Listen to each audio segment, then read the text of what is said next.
ഇത് ഒരു ഇന്നത്തെ ഇപ്പോൾ രണ്ടാമത്തെ വീഡിയോ ആണ്. യുദ്ധത്തിനെ കുറിച്ചുള്ള വീഡിയോ ആണ്. ഇപ്പോൾ ഇപ്പോഴത്തെ ഇന്നത്തെ ആ ദിവസം എല്ലാം കൂടെ വരുമ്പം ദിവസത്തേക്ക് അത് കിട്ടേണ്ടതാണ്. ഒരു വീഡിയോ യുദ്ധത്തിനെ കുറിച്ച് സംസാരിക്കുന്നത്, യുദ്ധത്തിൻ്റെ കാര്യങ്ങളെ കുറിച്ചിട്ട്. ഇതിപ്പോൾ നടക്കുന്ന ഏത് യുദ്ധമായാലും ഒന്നിൽ വംശീയത അല്ലെങ്കിൽ സാമ്രാജ്യത്വം, രണ്ടും കൂടെ ബന്ധപ്പെട്ടാണ് വരുന്നത്.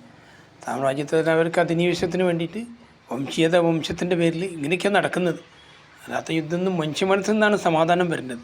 അപ്പോൾ ഈ പറയുന്ന കഥ നമ്മുടെ ലോകം കീഴടക്കാൻ പോയ അലക്സാണ്ടർ ചക്രവർത്തിയുടെ കഥയാണ്. ലോകം കീഴടക്കാൻ പുറപ്പെട്ട അലക്സാണ്ടർ ചക്രവർത്തി അങ്ങനെ ഓരോരോ രാജ്യങ്ങളായിട്ട് കീഴടക്കി ഓരോ രാജ്യങ്ങൾ കീഴടക്കും. ആ സമയത്തൊക്കെ അമ്മ വിളിക്കും. അമ്മയ്ക്ക് കുറച്ച് വയസ്സുണ്ട്, മോനെ ഒന്ന് കാണണം, അടുത്ത രാജ്യം കീഴടക്കട്ടെ.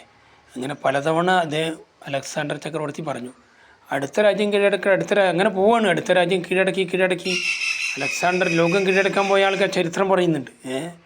അങ്ങനെ പോവാണ്. അങ്ങനെ പോയി കഴിഞ്ഞ് അവിടെ എത്തി, ഭാരതത്തിലെത്തി. അദ്ദേഹത്തിന് അസുഖം ബാധിച്ചു. ലോകത്തിലെ ഭയങ്കര രാജാവല്ലേ, മാസുരവണ്ണിച്ച രാജാവല്ലേ. അദ്ദേഹം അങ്ങനെ ഒരു മുത്തും പൗഴും എല്ലാമുള്ളൊരു മനോഹരമായ കട്ടിൽ കിടക്കുകയാണ് അസുഖം ബാധിച്ചിട്ട്. അപ്പം ഡോക്ടർമാരൊക്കെ വന്നു, വൈദ്യന്മാരൊന്നും എല്ലാവരും പരിശോധിച്ചു. അലക്സാണ്ടർ, നിങ്ങൾക്ക് കുറച്ച് മണിക്കൂറുകൾ മാത്രമേ ഉള്ളൂ. അപ്പോൾ അദ്ദേഹം പറയും, എനിക്ക് ഒരു ദിവസം തരണം. ഇല്ല, തരാൻ പറ്റില്ല, കാരണം അത്രയും സമയമുള്ളൂ. എനിക്കെൻ്റെ അമ്മയൊന്നും കാണണം, ഒന്നും ചെയ്യാൻ പറ്റില്ല.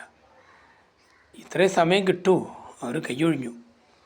അപ്പം മൂപ്പര് പറഞ്ഞതെന്ന് വെച്ചാൽ, അലക്സാണ്ടർ പറഞ്ഞതെന്ന് വെച്ചാൽ, ഒന്നും വേണ്ടായിരുന്നു. കാരണം സ്വന്തം അമ്മയെ കാണാൻ പറ്റാത്ത ലോകം കീഴടക്കാൻ പോയി. എന്താ കാര്യം? ഒന്നും കിട്ടിയിട്ടില്ല. അലക്സാണ്ടർക്ക് അധിക കാലം മുന്നോട്ട് പോകാനും പറ്റിയില്ല. അലക്സാണ്ടർ ഈ ഭൂമിയിൽ നിന്ന് യാത്രയായി.